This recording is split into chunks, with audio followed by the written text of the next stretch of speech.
कौन बूढ़ा नहीं होगा? कौन बूढ़ा नहीं होगा? एक महानुभाव मुझे कह रहे थे, बिल्कुल मेरे सामने बैठे हैं, इन्होंने 4 दिन पहले ही इन्होंने लोढ़ा जी ने मुझे कहा था, साहब मेरी पत्नी अगर मेरी दादी साहब की 90 साल की सेवा करती है तो मैं मन में बार बार यही सोचता हूं, ये दादी साहब की सेवा नहीं कर रही, ये जो सेवा कर रही है मेरी बहुएं भी देख रही है, ये अपने बुढ़ापे की सेवा की व्यवस्था करा रही है। अगर इसने अपनी दादी की सेवा की तो इसकी बहुएं इसकी सेवा करेगी। जिसने अपने मां बाप की सेवा न की वो अपनी टाबरों से सेवा की अपेक्षा कभी मत करना, कि उनके टाबर उनकी सेवा कर लिए, आने वाली पीढ़ी ये तो बाप की भी बाप निकलने वाली है। कोई किसी की सेवा विवाह करने वाले नहीं है। तुम्हारे साथ रह जाए और 2 दूध रोटी खिला दे तो भी बॉस समझना। इसलिए अपने लिए मैं युवाओं से अनुरोध करना चाहूंगा, अपने घर परिवार के लिए संकल्प लो कि हम घर के बड़े बुजुर्गों की सेवा करेंगे। तकदीर वाले होते हैं जिनके घर में बड़े बुजुर्ग दादा दादी होते हैं। पत्नी को जीवन भर संभाल लेना, बच्चों को जीवन भर संभाल लेना। एक बार थोड़ा सा सोचो, जब वो गरीब थे तब भी तुम्हारी पढ़ाई के लिए खर्चा करते उन्होंने एक बार भी नहीं सोचा था। मैं आपको जीवन का रहस्य खोल के बता रहा हूं। ये जितने अमीर लोग बैठे हैं उनमें से आधे अमीर लोग ऐसे हैं जिनके मां बाप तुम्हारी बचपन में गरीब थे और उन्होंने अपनी गरीबी में भी तुम्हारे पढ़ाने के लिए जो खर्चे हुए, तुम्हारी किताबों के लिए जो खर्चे हुए, तुम्हारी जिंदगी का निर्माण करने के जो खर्चे हुए, शायद अपने पेट को मसोसा होगा पर तुम्हारी जिंदगी का निर्माण किया हो। और जिनके बचपन में ही पिता चले गए, कल्पना करो कि तुम 3 साल के थे, तुम्हारा पिता ऊपर चले गए थे, तुम्हारी इस अकेली मां ने कैसे तुम्हारा पालन पोषण किया होगा। आज तुम झट से कह देते हो, मां तूने मेरे लिए क्या किया? अरे उसने तुम्हारे लिए क्या किया? उसने जो किया तुम दुनिया देख रहे हो, अगर वो नहीं करते तुम दुनिया नहीं देख पाते।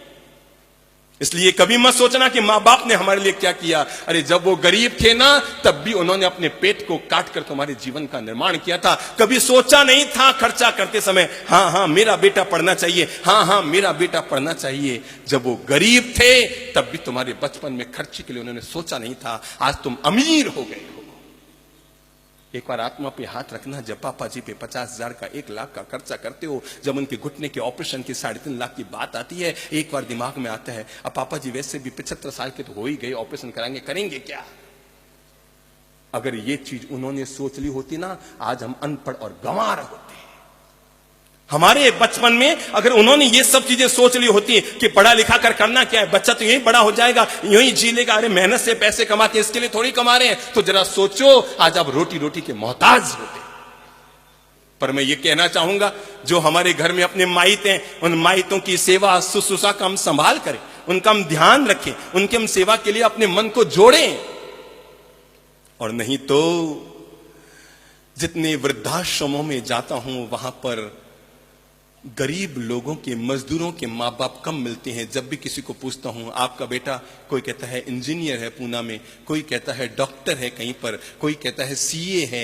अमीरों के माँ बाप वृद्धाश्रमों में मिल रहे हैं, गरीबों के माँ बाप अपनी झोंपड़ियों में अभी भी मिल रहे हैं।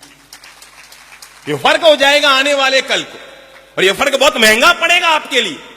जमानों में आपको सही कह रहा हूं, ये जो फर्क पैदा होता जा रहा है इस पीढ़ी में, आने वाले कल के लिए आपके लिए बहुत महंगा पड़ेगा। अरे अपन लोग तो फिर भी अपने माँ बाप को निभा देंगे, पर मैं आपको बता दूं, आने वाली पीढ़ी ऐसे आने वाली है, ऐसी उपज आने वाली है, वो अपन को पूछेंगे, पापा आप मुझे डांट रहे हैं, आपको क्या हक है? और ये न पूछ ले तो मुझे कह देना।